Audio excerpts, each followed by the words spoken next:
Eu quero também, com grande alegria, registrar as presenças aqui dos deputados Átila Lira, da deputada Luana, do PSB também, deputado Danilo Forte, conheci pela voz aqui. Sonora.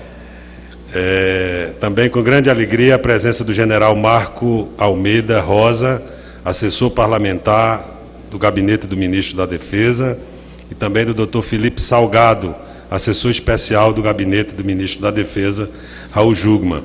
E também, com grande alegria, registrar a presença da doutora Silvana Guerra Barreto, advogada em Pernambuco, grande entusiasta dos ideais libertários do nosso Estado. A pedido do presidente Rodrigo Maia, que se desculpou de não poder estar presente a essa sessão solene, eu vou ler aqui o discurso que ele me pediu para registrar aqui nessa sessão. Senhoras e senhores deputados, celebrar o bicentenário da Revolução Pernambucana é para esta Casa um dever cívico, pois os revolucionários de 1817 prestaram homenagem a diversos valores que são fundamentais na Constituição brasileira em vigor. Desse modo, cumprimento o deputado Tadeu Alencar pela iniciativa de propor a presente sessão solene. Em fins do século XVIII, já se verificava uma tendência a transformações políticas no contexto geopolítico mundial. Os governos de caráter absoluto ainda predominavam, mas já emergiam os princípios do sistema constitucional que consagrariam a democracia como sistema de governo da liberdade e dos direitos humanos. A Revolução Pernambucana serviu-se assim desse espírito de franca valorização do interesse público. E hoje, como comprova a Constituição que escrevemos em 1988, vivemos num país que compartilha os ideais defendidos há 200 anos pelos valores pernambucanos que se insurgiram contra o jugo autoritário, herança do antigo regime. A limitação ao poder estatal, em benefício dos cidadãos, inclusive, vê-se protegida em 3 das 4 cláusulas pétreas do sistema constitucional pátrio, a que protege o sufrágio, a que estabelece a separação de poderes e a que assegura os direitos e garantias individuais. O Brasil atual tem buscado a construção de uma democracia forte, com instituições sólidas e com um ordenamento jurídico que priorize a atuação do poder público no atendimento às demandas da sociedade. Este é o resultado do amadurecimento das instituições ao longo de muitas décadas, por meio do enfrentamento e superação de diversos obstáculos. A ordem constitucional vigente almeja impulsionar o país a patamares cada vez mais elevados que os anteriores. No entanto, à época da Revolução Pernambucana de 1817, os amplos predicados da forma constitucional de governo eram vislumbrados apenas por alguns segmentos extraordinariamente esclarecidos. Eles, enquanto bradavam pela independência brasileira, conduziram um movimento irredento que antecipou inúmeros passos na história do nosso país. A soberania seria conquistada apenas 5 anos depois, e, em parte, como decorrência da ebulição política que o movimento ora celebrado provocara. A evolução do Brasil colonial para o Brasil contemporâneo talvez tenha seguido o ritmo menos acelerado do que o preconizado pelos líderes da Revolução Pernambucana, o que se manifestaria claramente na Confederação do Equador em 1824. Senhores, o pensamento político que era de vanguarda, ainda que derrotado em 1817, mas nunca esquecido, transformou-se em fio condutor das intensas transformações pelas quais a ordem constitucional pátria passou. Nesse sentido, os insurgentes e visionários que se sacrificaram por seus ideais devem sempre ser lembrados, pois ainda é muito viva e honrada a causa pela qual lutaram e morreram. Manter acesa a memória desses revolucionários é, enfim, um dos principais objetivos desta sessão de homenagem, solenidade marcada pela consciência da importância para a edificação da nação brasileira de movimento tão singular e marcante como foi a Revolução Pernambucana de 1817. Rodrigo Maia, presidente da Câmara dos Deputados.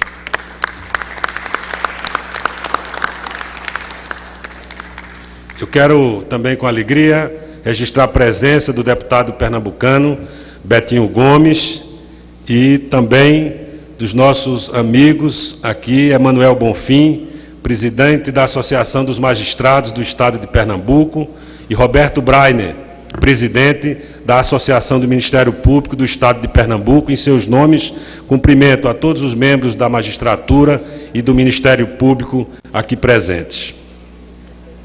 Peço licença aos senhores para ler aqui a minha manifestação. Excelentíssimo senhor governador Paulo Câmara, governador do Estado de Pernambuco, excelentíssimo senhor Carlos Siqueira, presidente do meu partido, Partido Socialista Brasileiro, partido que este ano faz 70 anos que está sempre à frente das melhores causas do Brasil. Excelentíssimo senhor vice-governador do Estado de Pernambuco, Raul Henri, minha querida amiga, desembargadora federal, Margarida Cantarelli, presidente da Academia Pernambucana de Letras e vice-presidente do Instituto Arqueológico, Histórico e Geográfico de Pernambuco, que eu tenho a honra de integrar a seu convite. Em seus nomes, saúdo todos os amigos e amigas, deputados e deputadas, autoridades, companheiros que se fazem presentes nessa sessão solene. Naquele domingo, 6 de março de 1817, pelas 11 horas da manhã, ao avultarem as notícias da conspiração que se erguia silenciosamente entre as sotainas insurretas do Seminário de Olinda, nas lojas maçônicas e sociedades secretas, entre comerciantes, militares, profissionais liberais e proprietários rurais, contra o governo absolutista do príncipe Dom João, o governador da província de Pernambuco, Caetano Pinto de Miranda Montenegro, determina a interdição dos seus potenciais líderes. Com a tentativa de prisão do capitão José de Barros Lima, o brigadeiro Barbosa de Castro, de modo inesperado, viu-se trespassado pela espada do leão coroado, antecipada por esse gesto dramático, a revolução que eclodiria apenas na Semana Santa, em abril.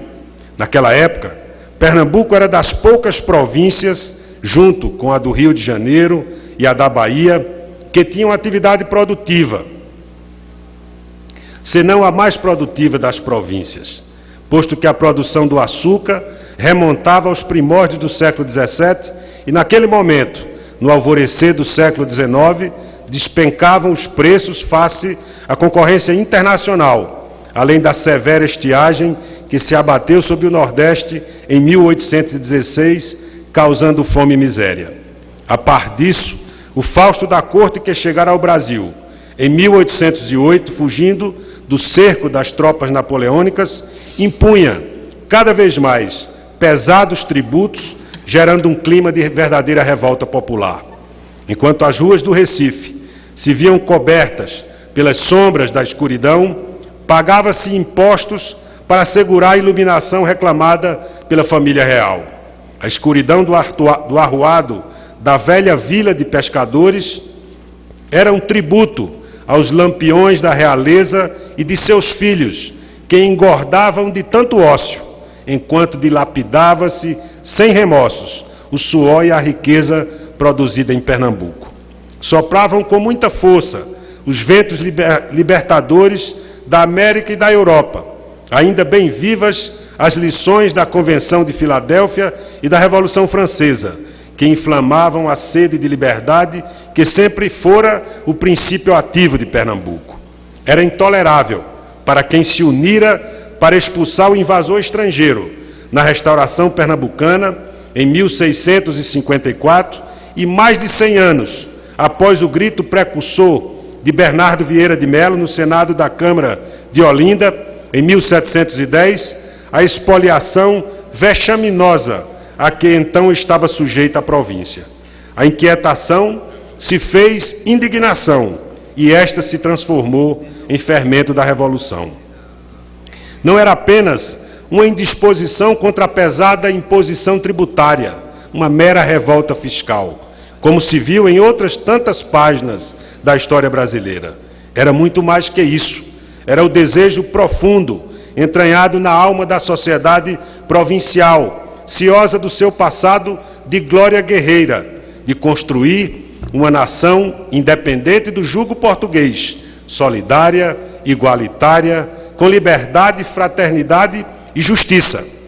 Era o desejo e o sonho, gestado em séculos de insurgência, de construir uma república nos trópicos. O gesto da espada, sangrando, fez eclodir a revolução e banhou as ruas do Recife do entusiasmo popular. O povo saiu às ruas. O governador foi deportado para o Rio de Janeiro, enquanto foram libertados presos políticos, e não há notícia de nenhuma execução promovida pelos partidários da Revolução, salvo a que a desencadeou. Constituiu-se um governo provisório colegiado, com a adoção de medidas que davam conta de que a Revolução em Pernambuco não era uma sublevação apenas, era uma guinada radical na estruturação da sociedade e de uma cultura política essencialmente republicana e livre. Fez-se uma Constituição, assegurando-se diversos direitos democráticos e de cidadania, liberdade de pensamento e de expressão. Promoveu-se mudanças nas leis tributárias, com extinção e redução de vários impostos. Afastou-se o odiento monopólio comercial em vigor, com a consequente diminuição dos preços e beneficiando os mais pobres. Foi criada a primeira polícia brasileira, Exército e Marinha. Instituiu-se a diplomacia. Manifestações culturais foram liberadas, causando uma grande euforia da população. A par disso, e como prova de que não era um projeto separatista, mas de unidade nacional sob outros fundamentos, agregou-se a Paraíba e o Rio Grande do Norte e parcela do Ceará, com envolvimento do Cariri cearense. Naquele tempo, em que as mulheres sequer podiam ou eram autorizadas a velar os seus mortos, uma pernambucana, nascida na fazenda Caiçara, em Exu, vindo deixar os filhos para estudar no seminário de Olinda, contamina-se dos ideais revolucionários. Bárbara Pereira de Alencar, a heroína do Crato, que de tanto conviver com as sotainas negras que apontavam o breviário libertário como antídoto à truculência de Portugal, é tomada de fervor revolucionário, tornando-se ela própria uma missionária da sedição. Volta ao Cariri e conduz a família e os muitos amigos a aderir à Revolução e se põe à sua frente como líder. É memorável a passagem em que o seu filho, o diácono José Martiniano de Alencar, pai do escritor José de Alencar, proclama a República no Crato. Subindo ao púlpito da Igreja da Sé, de onde conclama os seus conterrâneos a independência, sai em passeata até o Paço Municipal, onde com a mãe e caririenses exaltados derreia a bandeira de Portugal e hasteia a bandeira da República em 3 de maio de 1817, 72 anos antes que Deodoro da Fonseca o fizesse.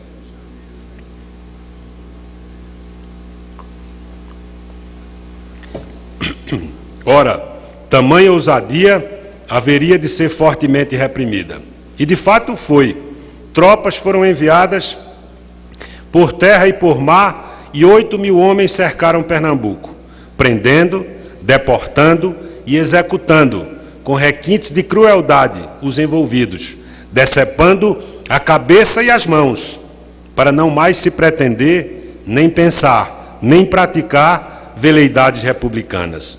A reação tinha que ser exemplar, e o foi, pois de Pernambuco emana o maligno vapor da democracia, segundo o relatório anônimo de um auxiliar do príncipe, como relatou em edição recente o Diário de Pernambuco. Um dos líderes da Revolução, o padre João Ribeiro, pressentindo o desastre iminente, prefere imolar-se em suicídio. foi desenterrado, esquartejado e teve a sua cabeça exposta, disse, por 2 anos, como a dizer, esse será o destino daqueles que se animaram contra El Rei. Ao mesmo tempo, como suprema penitência, retirou-se de Pernambuco o território de Alagoas. Costumo dizer que a silhueta magra de Pernambuco, sangrado em seu território, é o maior símbolo do seu espírito libertário.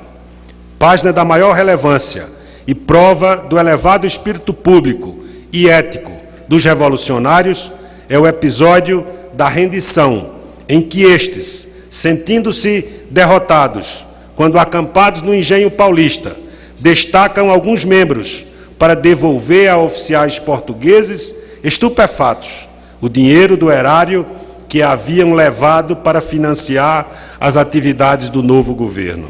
Em tempos de saques aos dinheiros do povo, não deixa de ser notável essa atitude lapidar que pende sobre nossas cabeças há 200 anos. Foi uma revolução e um governo que, embora tendo durado apenas 74 dias, pela sua força, pela bravura dos seus heróis, pela chama dos seus ideais, pelas vidas dadas em oferenda à pátria livre, cristalizou os valores que até hoje regem os nossos passos.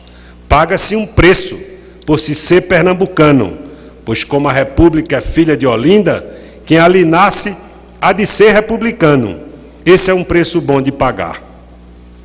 Em tempos em que vemos escassear as republicanas virtudes, de violação grave dos deveres éticos da função pública, em tempos sombrios em que rareiam os líderes que possam colocar os interesses do país acima dos interesses pessoais e de grupos ou partidos, em tempos caóticos, senhor governador, em que, em meio à densa névoa, não se enxerga um projeto de Brasil em que pontifiquem as necessidades do povo e em que este não se vê reconhecido na ação dos seus falsos líderes, projeta-se com intensidade o clarão revigorante da Revolução Pernambucana Republicana de 1817, a nos conduzir como um farol apontando os caminhos libertários, sempre libertários, que devemos seguir. Por isso, quando parece fraquejar a coragem, quando o entusiasmo se vê abatido pela descrença, quando turva-se a visão diante das iniquidades de todo jaez, feche os olhos e fixe o pensamento na azulada bandeira de Pernambuco, a mesma que foi arrastada pelo arruado pelos padres rebeldes, por Domingos José Martins, pelo leão coroado com seus óculos modernos manchados de sangue, pelo padre Roma, por Cruz Cabugá, por Gervásio Pires, pelo vigário Tenório, por Frei Caneca, Manuel de Carvalho, por Antônio Carlos de Andrade Silva, por Bárbara, diante da monumental Chapada do Araripe. Esse azul do céu pernambucano que aprisiona a nossa lealdade e que também nos aprisiona, o branco da paz, o arco-íris da união, a estrela que representa o Estado no conjunto da federação, e o sol, esse sol de fogo de Pernambuco, que é a sua força e a sua energia. Viva a pátria, mata marinheiros, navegar é preciso, viver não é preciso. Viva a República, viva a nação Pernambuco.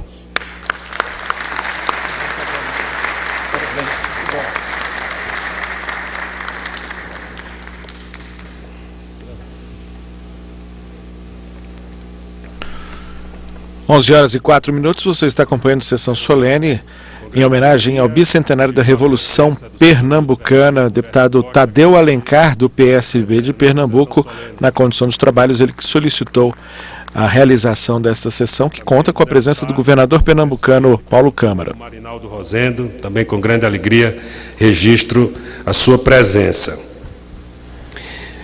Concedo agora a palavra ao excelentíssimo senhor governador Paulo Câmara para proferir a sua saudação.